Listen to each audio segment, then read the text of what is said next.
노래를 부르니입니다. 요한계시록 14장 1절에서 5절까지입니다. 새 노래를 부르니 요한계시록 14장 1절에서 5절까지입니다. 다 쳤습니까? 함께 봉독하도록 하겠습니다. 시작. 또 내가 보니 보라 어린 양이 시온산에 섰고 그와 함께 14만 4천이 서 있는데 그들의 이마에는 어린 양의 이름과 그 아버지의 이름을 쓴 것이 있더라. 내가 하늘에서 나는 소리를 들으니 많은 물소리와 같고 큰 물소리와 같은데 내가 듣는 소리는 금은고 타는 자들이 그 금은고를 타는 것 같더라. 그들이 보좌 앞과 내 생물과 장어들 앞에서 새 노래를 부르니 땅에서 성량함을 받은 14만 4천 밖에는 명히 이 노래를 배울 자가 없더라. 이 사람들은 여자와 더불어 더럽히지 아니하고 순결한 자라. 어린 양이 어디로 인도하든지 따라가는 자며 사랑 가운데에서 성량을 받아 처음 입은 열매로 하나님과 어린 양에게 속한 자들이니 그 입에 거짓말이 없고 흠이 없는 자들이더라. 아멘. 본문 1절 첫머리를 보세요. 또 내가 보니 이렇게 되어 있죠? 네? 그러면 앞에 문장과 관련이 있다 없다? 그렇죠. 있습니다. 본문 바로 앞에 있었던 짐승의 표, 사람의 수, 짐승의 이름, 즉 666이라는 것과 비교하면서 볼 수밖에 없는 본문이라는 이야기가 1절에 또 내가 보니입니다. 그러면 666과 반대되는 말이 본문 1절에서 뭐였습니까? 14만 4천. 그렇습니다. 14만 4천입니다. 박수 한번 주세요. 대단합니다. 네. 이들이 어디에 서 있습니까? 그렇습니다. 시온산에 섰고 그리고 그들의 이마에는 어린 양의 이름과 그 아버지의 이름을 쓴 것이 있더라. 이름을 쓴 것 이게 뭐죠? 표가 있더라 그 말이죠. 그 표는 어린 양의 이름과 그 아버지의 이름을 쓴 것이다. 이게 성령의 인치심이라고 하는 뜻입니다. 그리고 신의 산이 율법을 상징하는 산이라고 한다면 본문 1절에 시온산은 뭡니까? 자, 시내산에서 율법을 받았잖아요. 그래서 시내산 그러면 율법을 상징하는데, 자, 그러면 시온산은 뭐죠? 본문 1절에 시편 2편 6절입니다. 내가 나의 왕을 내 거룩한 산 시온에 세웠다 하시리로다. 네? 내가 나의 왕을, 자, 누구로 말합니까? 그렇습니다. 메시아입니다. 자, 미가서 4장 7절입니다. 발을 저는 자는 남은 백성이 되게 하며 멀리 쫓겨났던 자들이 강한 나라가 되게 하고 나 여호와가 시온산에서 이제부터 영원까지 그들을 다스리리라 하셨나니. 아멘. 시온산 뭡니까? 하나님의 왕국이라는 뜻입니다. 시온산 하나님의 왕국, 하나님의 나라입니다. 메시아가 왕 되심을 이야기할 때 시온산을 이야기합니다. 그러니까 하나님의 은혜로 그리스도 예수의 피로 화평한 자들을 모아서 그리스도의 나라를 상징하는 그곳을 상징할 때 구약은 그곳을 무슨 산이라 부른다? 시온산이라고 표현했다.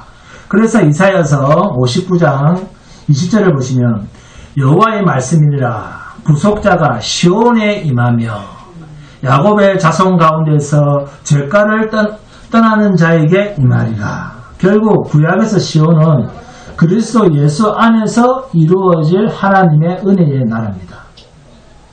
이 시온산에 어린 양이 있었고 그와 함께 이마에 성령의 인치심을 받은 창세전에 하나님이 정하시고 택하신 모든 자 한 사람도 마귀에게 잃어버림을 당하지 아니하고 다 찾아서 구원하신 자 14만 4천이 시온산에서 있는데 그 말입니다. 그러니까 메시아 왕국에 대한 바른 표현이 시온산입니다.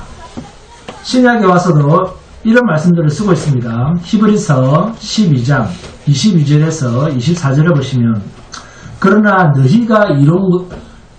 너희가 이룬 곳은 시온산과 살아계신 하나님의 도성인 하늘의 예루살렘과 천만 천사와 하늘에 기록된 장자들의 모임과 교회와 만민의 심판자이신 하나님과 및 온전하게 된 의인의 영들과 새 언약의 중보자이신 예수와 및 아벨의 피보다 더 나은 것을 말하는 뿌린 피니라.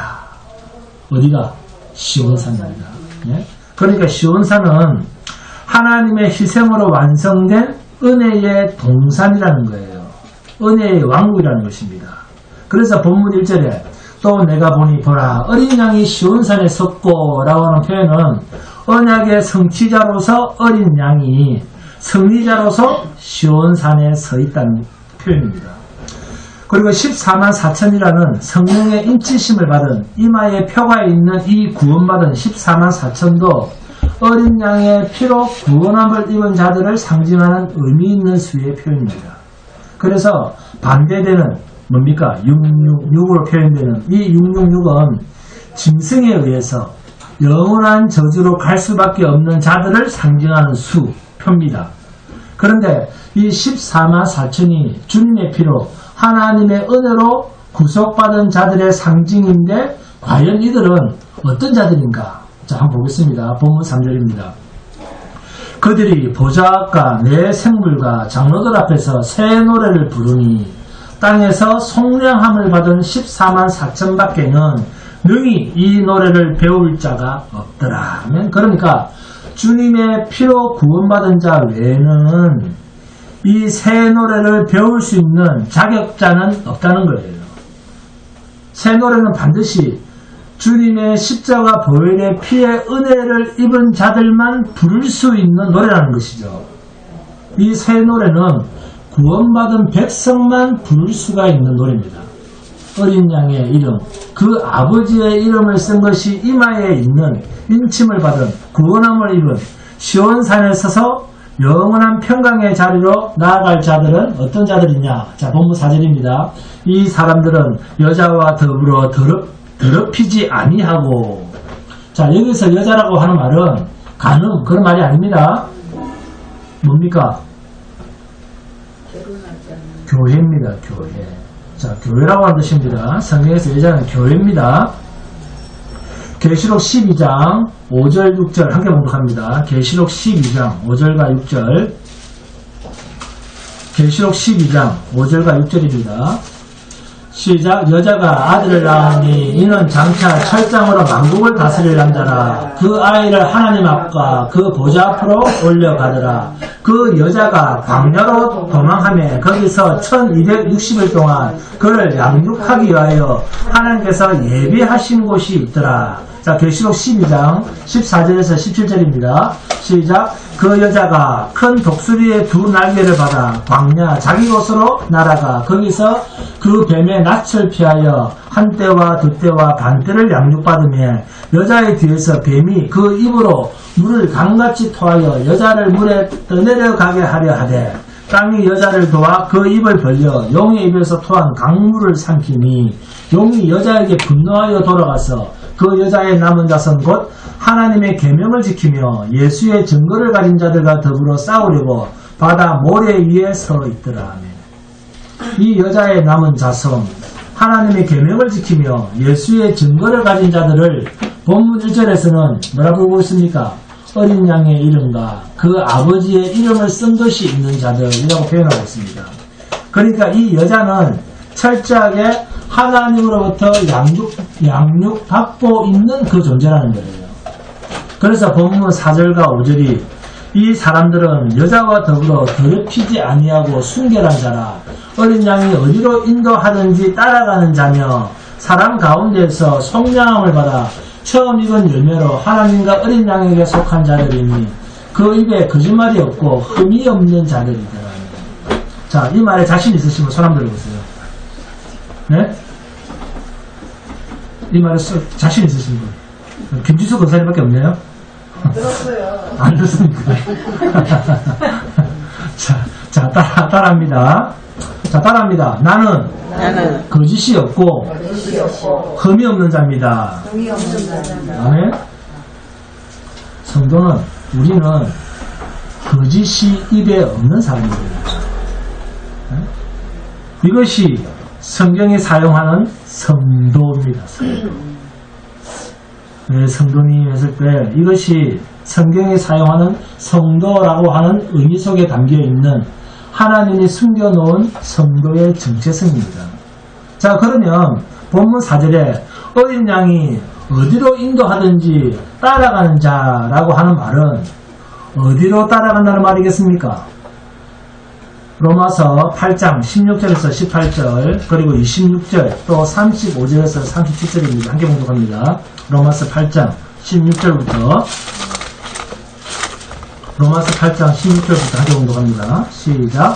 성령이 친히 우리의 영과 더불어 우리가 하나님의 자녀인 것을 증언하시나니 자녀이면 또한 상속자 곧 하나님의 상속자요 그리스도와 함께한 상속자는 우리가 그와 함께 영광을 받기 위하여 고난도 함께 받아야 할 것이니라. 생각하건대 현재의 고난은 장차 우리에게 나타날 영광과 비교할 수 없도다. 26절 이와 같이 성령도 우리의 연약함을 도우시나니 우리는 마땅히 기도할 바를 알지 못하나 오직 성령이 말할 수 없는 탄식으로 우리를 위하여 친히 간구하시느니라. 35절 36절입니다. 시작. 누가 우리를 그리스도의 사랑에서 끊으리요 환난이나 권고나 박해나 기근이나 적신이나 위험이나 칼이라. 기록된 바 우리가 종일 주를 위하여 죽임을 당하게 되며 도살당할 양같이 여김을 받았나이다 한가 같으니라. 37절입니다. 그러나 이 모든 일에 우리를 사랑하신 이로 말미암아 우리가 넉넉히 이기느니라. 아멘. 결국 성령이 우리의 영과 더불어 하나님의 자녀인 것을 증거해내는 종착역이 어디입니까? 죽음의 자리입니다. 이것을 본문 4절에서 뭐라고 표현합니까? 어린 양이 어디로 인도하든지 따라가는 자, 따라갈 수밖에 없는 자라는 거예요. 그러면서 본문 4절 끝에서 뭐라고 합니까? 사람 가운데서 속량함을 받아 처음 익은 열매로 하나님과 어린 양에게 속한 자들이니. 처음 익은 열매, 여기에 동그라미를 칩니다. 처음 익은 열매, 여기에 동그라미를 치고 이 처음 익은 열매, 이 처음 익은 열매가 뭡니까? 처음 익은 열매, 이 처음 익은 열매를 로마서 8장 23절에서는 함께 봉독합니다. 로마서 8장 23절, 로마서 8장 23절입니다. 시작. 그뿐 아니라 또한 우리고 성령의 처음 익은 열매를 받은 우리까지도 서로 탄식하여 양자 될 것 곧 우리 몸의 속량을 기다리느니라 하며. 처음 익은 열매란 우리 속의 속사람입니다. 새 사람을 열리는 거예요. 하나님의 양자, 하나님의 아들이 되는 것입니다. 하나님의 자녀가 되는 것입니다. 이게 처음 익은 열매인데 구약에서는 이걸 처음 익은 열매를 뭐라 부릅니까? 구약에서는 장자라 부릅니다. 네? 장자라, 내 아들이다, 이렇게 이야기를 합니다. 출애굽기 4장 22절에서 23절입니다. 이스라엘이 애굽에서 출애굽할 때 쓴 표현입니다. 모세가 하나님께 묻습니다.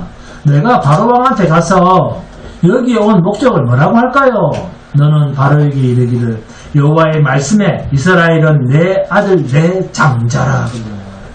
이스라엘은 내 아들 내 장자라. 내가 내게 이르기를 내 아들을 보내주어 나를 섬기게 하라 하여도 내가 보내주기를 거절하니 내가 내 아들 내 장자를 죽이리라 하셨다 하라 하시니라. 어린 양에게 속한 이스라엘, 하나님의 아들, 하나님의 장자들입니다. 애굽의 장자들을 치고 이스라엘을 구원해냈다라고 하는 것을 전제하는 말입니다. 자, 그러면 여기서 이스라엘은 예외인가? 자, 하나님께서는 이 땅에 있는 애굽 땅에 있는 모든 자들을 다 죽이는데 애굽의 장자만 죽인다 아니면 이스라엘의 장자까지도 다 죽인다, 어느 쪽입니까? 모든 장자는 다 죽이시는 거예요. 다 죽이는 거예요. 그런데 살 길이 딱 하나가 있습니다. 그때 등장한 이 살 길이 어린 양의 피를 문설주에 바른 집은 그 집의 장자가 죽지 않고 살아나는 거예요. 바로 이것이 모든 사람이 하나님 앞에서, 즉 죄 아래서 죽임을 당해야 할 신분임을 온 천하에 드러내는 이야기입니다. 죄 때문에 나는 죽어야 할 자라는 거예요. 그런데 살 길은 딱 하나. 어린 양의 피를 문설주에 바른 집마다 죽음의 사자가 지나가 버리는 거예요. 이게 유월, 오버패스, 그 집을 지나가 넘어갔다 해서 생긴 기념절기가 6월절입니다. 그러니까 이스라엘의 장자라도 다 죽이는 것입니다. 그런데 여기서 살아남은 자가 어린 양의 피로 죽음에서 제외된 자입니다. 이게 본문 4절에 어린 양이 어디로 인도하든지 따라가는 자며, 어디로? 죽음의 자리에까지 갔는데 그 죽음의 자리에서 어린 양의 피로 구속함을 받아서 처음 익은 열매, 곧 하나님의 장자로 하나님과 어린 양에게 소속하게 된 자들입니다. 자, 본문 4절 함께 공독합니다. 시작. 이 사람들은 여자와 더불어 더럽히지 아니하고 순결한 자라. 어린 양이 어디로 인도하는지 따라가는 자며 사랑 가운데서 속량을 받아 처음 익은 열매로 하나님과 어린 양에게 속한 자들입니다. 이것을 히브리서 기자가 히브리서 9장 11절 12절에서 그리스도께서는 장래 좋은 일에 대제사장으로서 손으로 짓지 아니한 것 곧 이 창조에 속하지 아니한 더 크고 온전한 장막으로 말미암아 염소와 송아지의 피로 하지 아니하고 오직 자기의 피로 영원한 속죄를 주사 단번에 성소에 들어가셨느니라. 그러니까 이스라엘이 하나님의 장자 재앙에서도 살아남을 수 있었고 애굽에서 건진받아 출애굽할 수 있었던 것은 무엇이 담보가 되었다? 하나님의 어린 양의 피, 하나님의 은혜의 희생이 담보가 되었다. 이것을 성경은 처음 익은 열매, 나를 내 장자라 이렇게 표현하고 있습니다. 그래서 하나님의 장자, 하나님의 아들은 반드시 표가 있어야 되는데 무슨 표? 성경에는 표가 있잖아요. 무슨 표가 있습니까? 어린 양의 희생의 표. 이 표는 무슨 의미입니까? 나는 죽어야 할 자입니다 라고 하는 표입니다. 나는 죽어야 할 자인데 라고 하는 표인데 그 표가 어디에 있느냐? 어디에 도장을 찍어 놓았습니까? 자신이 죄인임을 고백하게 하시는 거예요. 자기의 종교심, 자기의 거룩한 행실이 아닌 어린 양이 흘리신 대속의 피가 나를 하나님 앞에서 의로운 백성으로 인정받는 데 유일무이한 대속의 대가가 된다라고 하는 이 사실을 고백하고 인정하는 자입니다. 그러니까 그래서 예수 안에 있는 자에게는 자기의 의가 절대로 있을 수가 없습니다. 자기의 거룩한 종교심을 나타낼 수가 없다는 것입니다. 이게 성령, 그리스도의 영이 있는 자는 성령이 책망하시는데 무엇에 대하여 책망합니까? 죄에 대하여, 의에 대하여, 심판에 대하여. 성령이 없는 자는 하나님 앞에서 여전히 죄의 기준이 뭡니까? 성령이 없는 자는 하나님 앞에서 죄의 기준이 뭐죠? 자기에게 거룩한 종교심이, 거룩한 행실이 있는가 없는가 이걸 가지고 죄인이고 아니고를 결정한다는 거예요. 이게 세상 모든 종교가 가지고 있는 선악체계 아닙니까? 세상에 있는 모든 종교는 사람의 행위를 봅니다. 그 사람이 위선을 부려도 그 위선이 착하게 보이면 착한 사람이 되는 거예요. 그런데 그리스도의 영이 있는 자, 성령이 있는 자는 성령이 가르쳐 주시고 깨닫게 해 주시니까 예수를 믿지 못하는 것이 영원한 저주로 가는 길이라는 것을 아는 거예요. 여러분의 행실이 착하고 악하고의 문제가 아니라니까요. 그래서 본문 5절입니다. 그 입에 거짓말이 없고 흠이 없는 자들이더라. 아멘. 그리스도 예수의 피 안에 있는 자는 거짓말이 없고 흠이 없는 자랍니다. 여러분, 예수 안에 있는 자가 죄가 있을 수 있습니까? 그런데 우리는 죄를 짓습니까? 안 짓습니까? 거짓말을 합니까? 안 합니까? 다 하죠.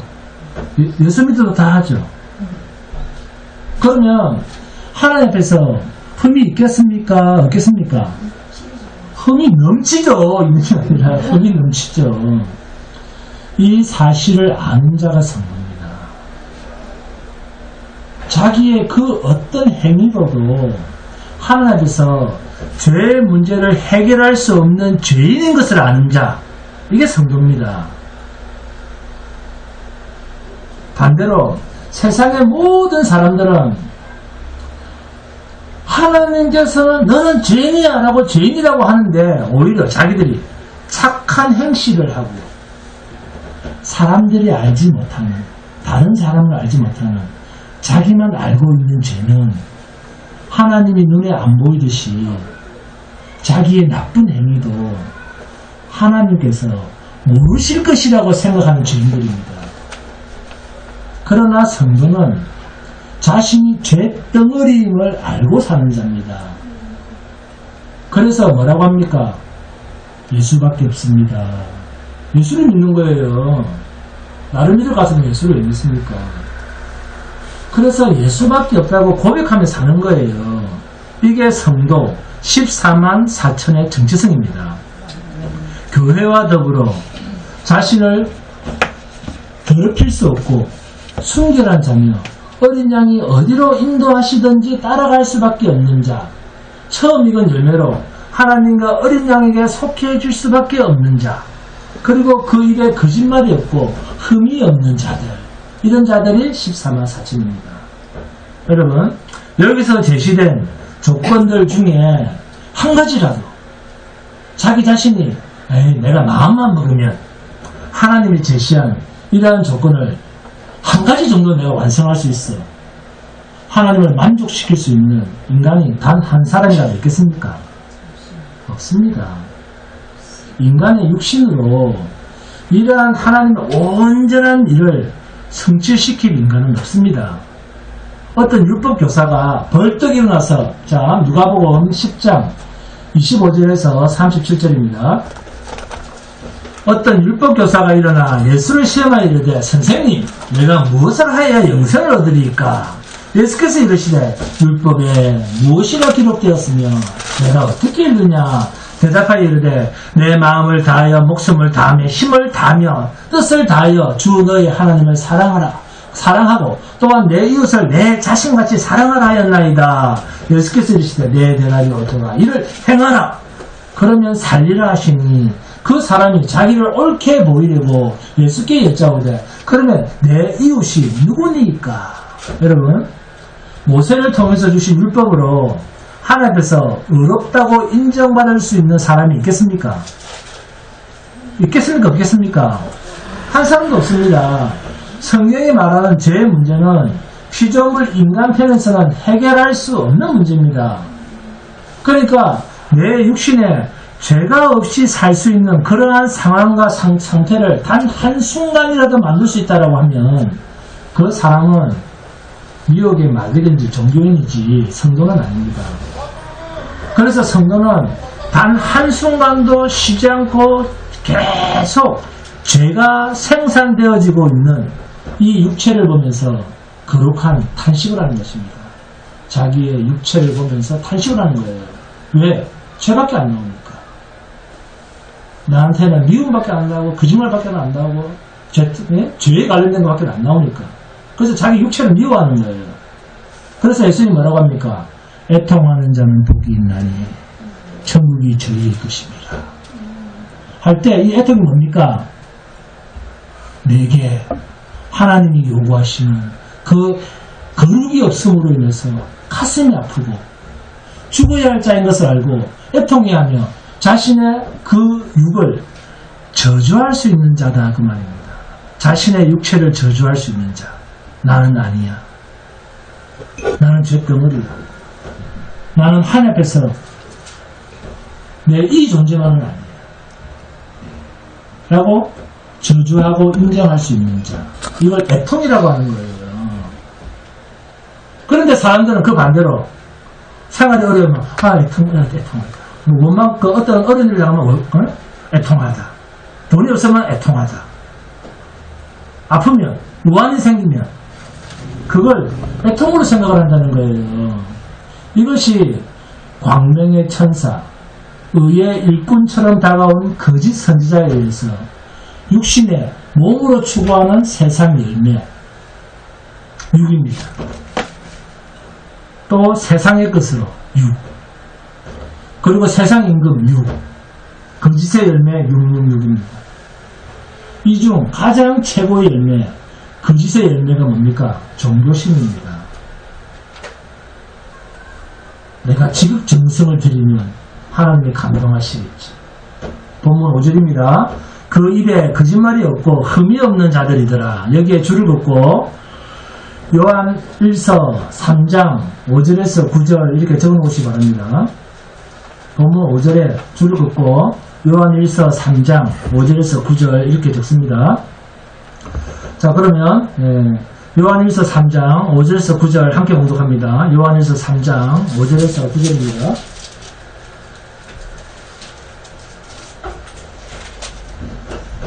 시작. 그가 우리 죄를 없애려고 나타나신 것을 너희가 아나니 그에게는 죄가 없느니라. 그 안에 거하는 자마다 범죄하지 아니하나니 범죄하는 자마다 그를 보지도 못하였고 그를 알지도 못하였느니라.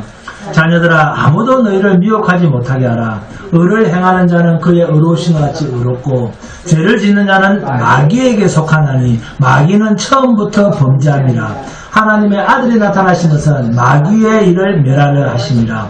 하나님께부터 난 자마다 죄를 짓지 아니하나니 이는 하나님의 씨가 그의 속에 거하며 그도 범죄하지 못하는 것은 하나님께로부터 났습니다. 아멘. 자, 요한일서 1장 8절에서 10절 함께 공독합니다. 자, 요한일서 1장 8절과 10절만 공독합니다. 시작. 만일 우리가 죄가 없다고 말하면 스스로 속이고 또 진리가 우리 속에 있지 아니할 것이요. 만일 우리가 범죄하지 아니하였다 하면 하나님을 거짓말하는 이로 만드는 것이니 또한 그의 말씀이 우리 속에 있지 아니하리라. 자, 사도 요한은 요한일서 1장 서두에서부터 죄가 없다고 하면 이렇게 하죠. 범죄하지 않았다 하면 자기를 속이고 하나님까지 속이려고 하는 거짓말쟁이다 그랬습니다. 그렇죠? 그런데 똑같은 요한일서죠. 똑같은 요한일서 3장을 보면 뭐라고 써 있었습니까? 아까 읽었을 때 죄를 짓지도 않고 죄가 없느니라 이렇게 말하고 있었잖아요. 자, 그럼 이게 논리적으로 맞습니까? 틀립니까? 그러면 왜 이런 말씀을 했을까요? 요한일서 4장 4절에서 6절 함께 공부합니다. 요한일서 4장 4절에서 6절입니다. 자, 시작. 자녀들아, 너희는 하나님께 속하였고 또 그들을 이기었나니 이는 너희 안에 계신 이가 세상에 있는 자보다 크시니라. 그들은 세상에 속한 거로 세상에 속한 말을 하며 세상이 그들의 말을 듣느니라. 우리는 하나님께 속하였으니 하나님을 아는 자는 우리의 말을 듣고 하나님께 속하지 아니한 자는 우리의 말을 듣지 아니하니 진리의 영과 미혹의 영을 이루어서 아느니라. 아멘. 우리가 이기는 이유가 뭡니까? 우리 안에 계신 이가 이 세상 임금보다 크다. 위대하기 때문에 세상을 이긴 자이시기 때문에. 아멘. 결국 죄가 있다 없다의 문제는 자, 소속의 문제입니까? 행위의 문제입니까? 소속의 문제입니다. 세상에 속하면 죄인이고 하나님께 속하면 예수 안에 속하면 나는 하나님께서 죄가 없는 자로 인정을 받는 거예요. 자, 그러면 요한일서 5장 봅니다. 요한일서 5장 18절에서 21절입니다. 함께 보도록 합니다. 요한일서 5장 18절에서 21절 시작. 하나님께로부터 난 자는 다 범죄하지 아니하는 줄을 우리가 아노라. 하나님께로부터 나신 자가 그를 지키시며 악한 자가 그를 만지지도 못하느니라. 또 아는 것은 우리는 하나님께 속하고 온 세상은 악한 자 안에 처한 것이며 또 아는 것은 하나님의 아들이 이르되 우리에게 지각을 주사 우리로 참된 자를 알게 하신 것과 또한 우리가 참된 자 곧 그의 아들 예수 그리스도 안에 있는 것이니 그는 참 하나님이시요 영생이시라. 자녀들아, 너희 자신을 지켜 우상에게서 멀리하라 하면 이 마지막 21절이 무슨 뜻입니까? 자녀들아, 너희 자신을 지켜 우상에게서 멀리하라. 이게 무슨 뜻이죠? 김주수 권사님, 무슨 뜻입니까? 내가 너희를 지키는데, 내가 너를 지키는데 왜 네가 너를 지키려고 해? 너희는 내 안에만 있으면 되는데 너희는 내 안에만 있으면 죄가 없어.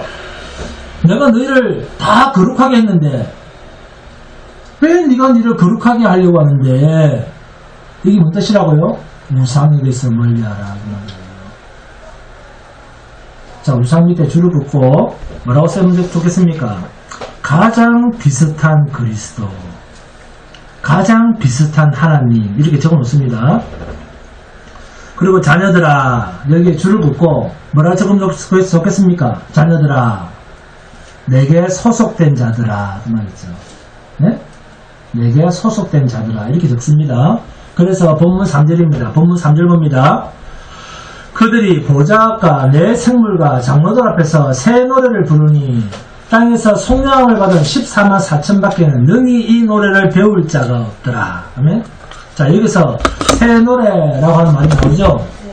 새 노래는 사탄에게 속한 자, 곧 짐승의 수, 짐승의 표, 사람의 이름의 수, 666에 속한 자들은 절대로 이 새 노래를 배울 수도 없고 부를 수도 없습니다. 자, 노래는 언제 나옵니까? 춤은 언제 나옵니까? 전성미 강사님, 춤이 언제 나옵니까? 기쁠 때 나옵니다. 기쁠 때. 네? 그러니까 기쁨이 있는 사람에게만 이 새 노래가 나오는 거예요. 666에 속한 자들은 절대로 이 새 노래가 나올 수가 없다는 이야기입니다. 그러면 새 노래는 뭘까요? 출애굽기 15장 봅니다. 출애굽기 15장 1절에서 18절입니다. 함께 공부합니다. 출애굽기 15장 1절에서 18절.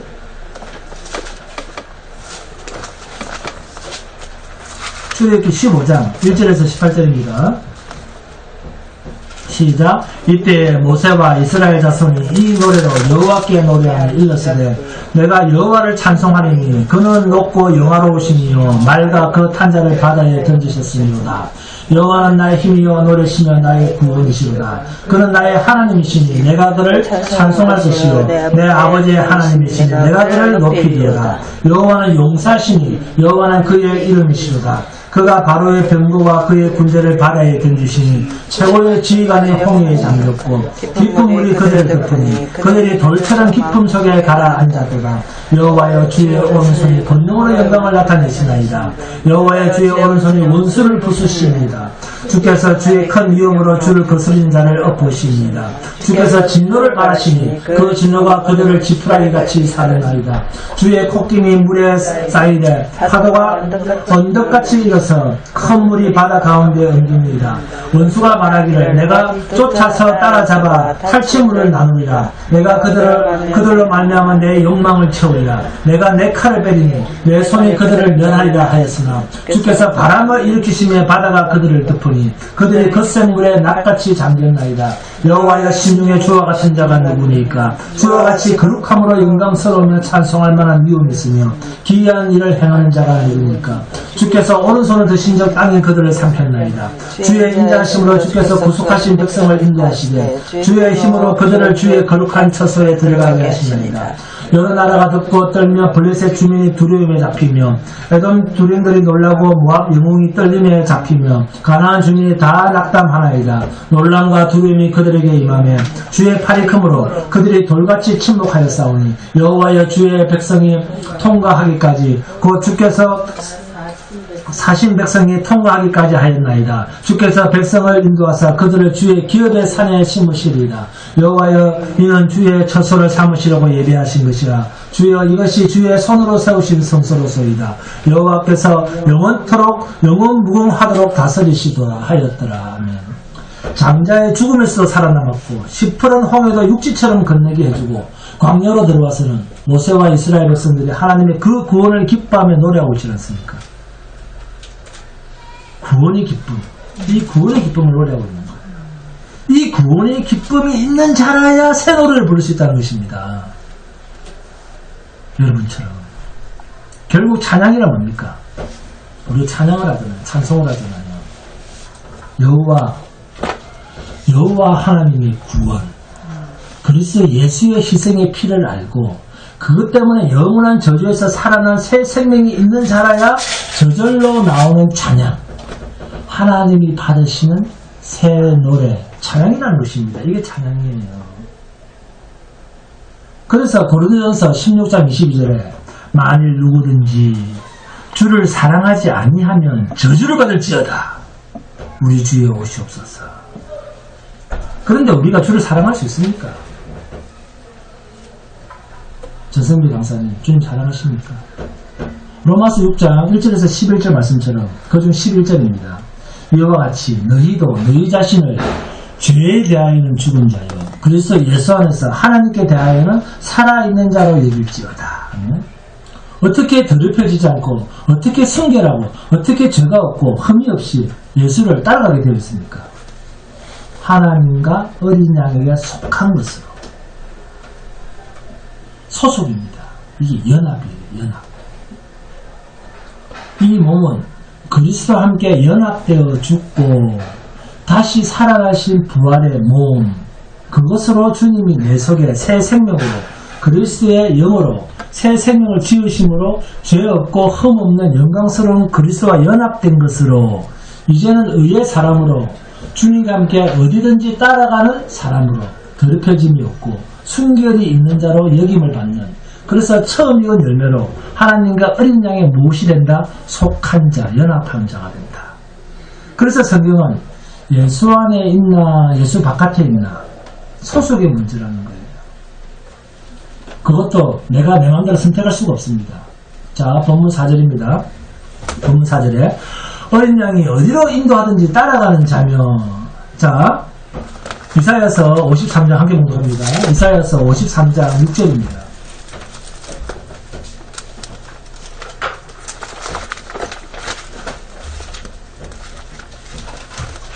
자, 본문 4절에는 어떻게 되어 있다고요? 어린 양이 어디로 인도하든지 따라가는 자라고 했습니다. 그죠? 자, 이사야서 53장 6절 함께 봉독합니다. 시작. 우리는 다 양 같아서 그릇 행하여 각기 제 길로 갔거늘 여호와께서는 우리 모두의 죄악을 그에게 감당시키셨도다. 우리는 다 자기 가고 싶은 대로 가는 자들이다. 여기 우리 모인 사람 중에서 자기 가고 싶은 대로 가지 제가 시키는 대로 가는 사람 있습니까? 한 사람도 없잖아요. 네? 우리는 이렇게 다 자기 가고 싶은 대로 가는 자들이다. 자, 주양 기자님, 어린 양이 주님이 인도하는 대로 잘 간다고요? 절대로 안 따라갑니다. 우리의 육은, 인간의 육체라고 하는 것은 내가 가고 싶은 대로 가고자 하는 어리석은 욕심이 우리를 지배하고 있잖아요. 주님이 인도하신 대로 따라갈 수 없는 자들이잖아요. 그래서 다시 돌아가잖아요.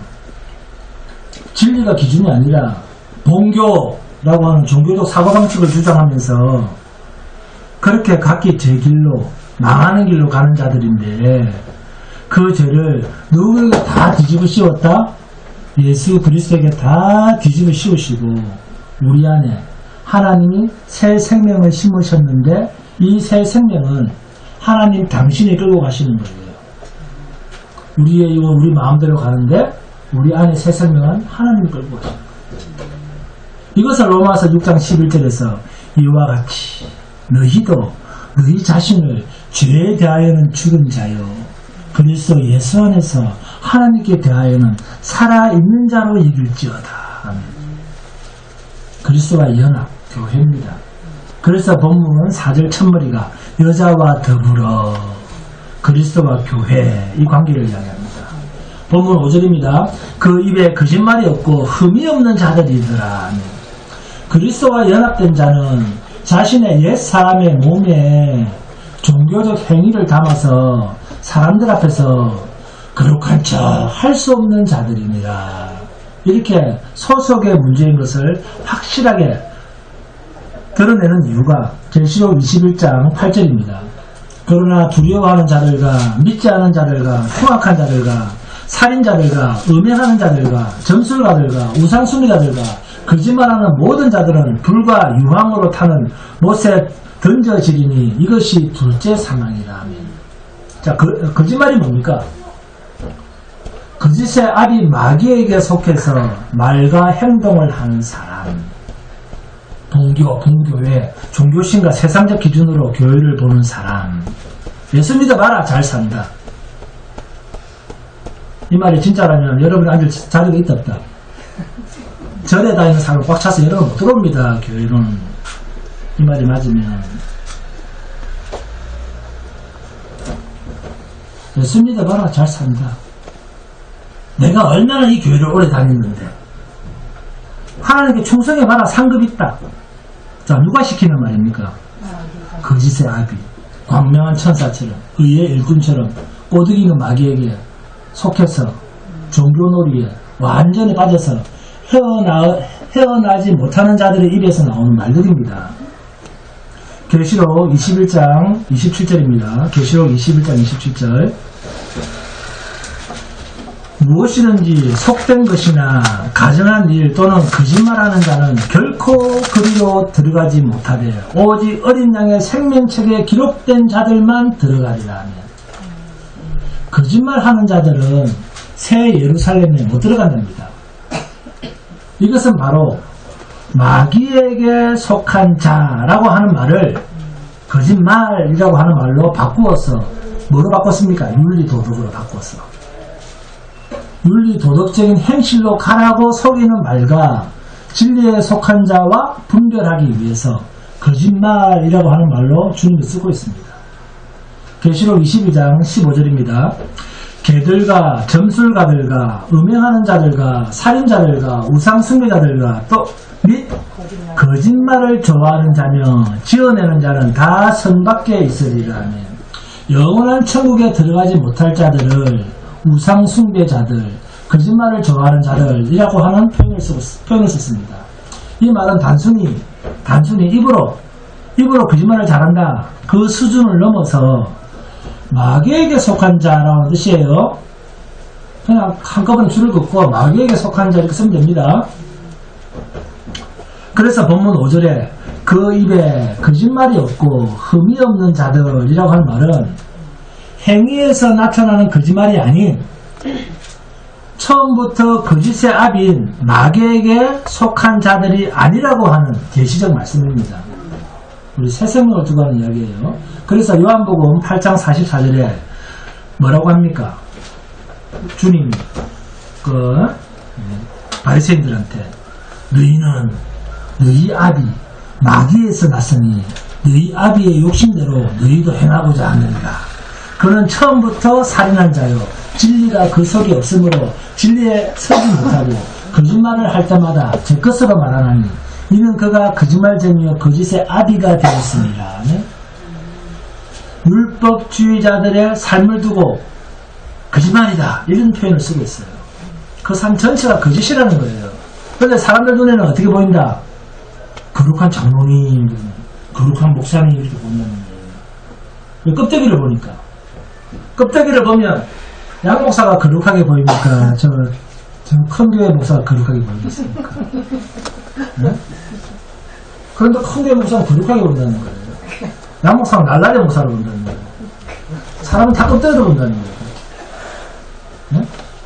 그런데 그걸 한꺼번에 주님이 딱 한 단어로 정리를 하시잖아요. 너희 아비 마귀에서 났으니 너희는 마귀의 자녀다 그래서 그들의 삶 전체가 거짓말이라는 거예요. 우리는 우리의 한평생 동안 단 한 번도 하나님이 요구하시는 거룩한 모습으로 살아갈 수 없는 육을 가진 자라는 거예요. 육을 가진 자입니다. 이런 우리에게 만일 하나님이 우리에게 거룩을 요구하신다면 뭐라고 요구하십니까? 나도 거룩하니 너희도 거룩하라. 만약 그게 우리 육에게 하는 하나님의 말씀이라고 한다면 이 말씀이 우리 육에게 하신 말씀이라면 우리는 절망입니다. 절망. 네? 절망이요 또 뭡니까? 저주입니다. 그 말씀은 복음이 아니고 저주의 말씀입니다. 저주 그 자체예요. 그러나 어린 양 대신 예수 그리스도의 피로 우리를 새로 만드심으로 나타나실 수밖에 없는 그 정체성임을 우리가 깨달을 때 그 말씀이구나. 본문 3절에 이 새 노래는 하나님으로부터 구원받은 새 생명으로서 그 정체성을 기쁨으로 드러내는 구원에 감격하는 노래인 것입니다. 이 새 노래, 이 구원에 대한 감격이 성령의 감동으로 여러분의 남은 인생에 참 기쁨으로 자리 잡을 수 있기를 주님의 이름으로 축원드립니다. 그럼 자